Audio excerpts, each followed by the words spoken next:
want to start with some comments on the trail by Nikki Haley. She might need a reality check. I don't know. There's an alternate universe that they live in over at CNN.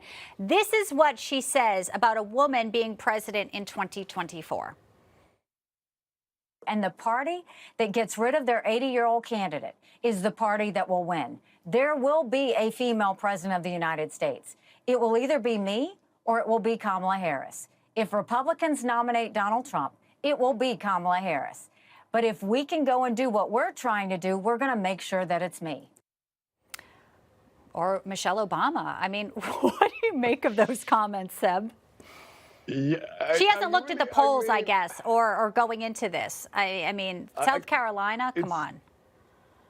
I think it was Rich Barris, one of the few pollsters I actually trust. I think he said it on the weekend. I mean, the problem with everything that comes out of Nikki Haley's mouth, she hasn't got an explanation for how she's lost every state that she's run in. I mean, in what world do you not only become the candidate for your party, but then win in the general when you can't even win one primary? And then she's going to get shellacked in her own state. Hey, Haley, I know you're listening to the Democrat, billionaires like Reid Hoffman, but you better get out of the race before you embarrassingly lose in your own state. But I got news for you. It's a good name for a TV show. It's a reality check. Neither you nor Kamala the Cackler are going to be president.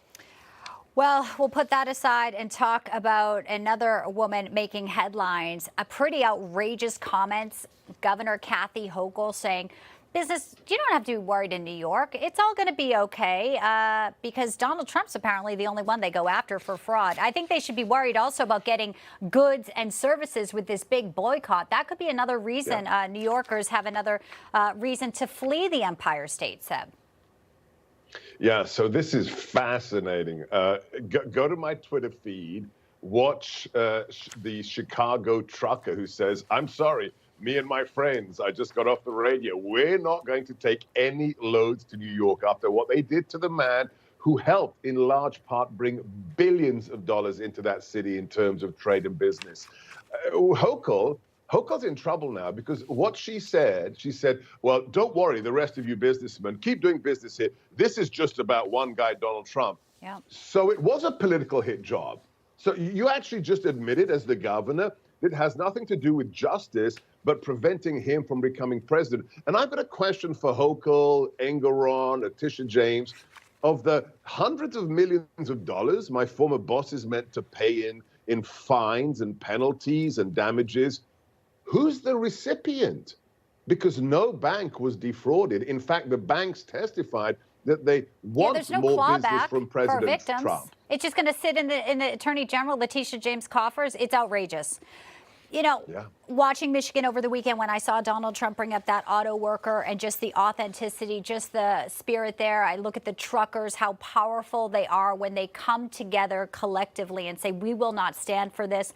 I also think it's amazing what Donald Trump did over the weekend, not just with the rally in Michigan, but stopping by in Pennsylvania to launch these sneakers, the Never Surrender high top sneaker.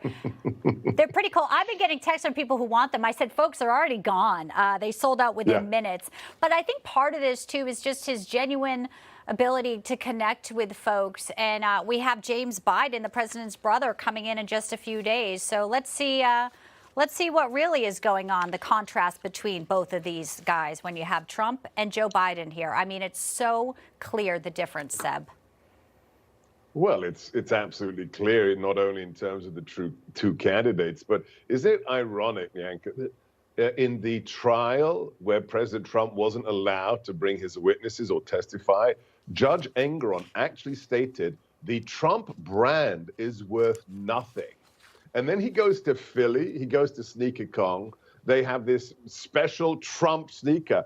They're sold before in nanoseconds. I guess the Trump brand is worth a little bit more than Judge Engoron seems to consider the reality. That's right. And Truth Social may be cleared for an IPO. So that's billions of dollars there. We know what's up. Sebastian Gorka, always good to see you. Thank you. God bless. Thank you. God bless you.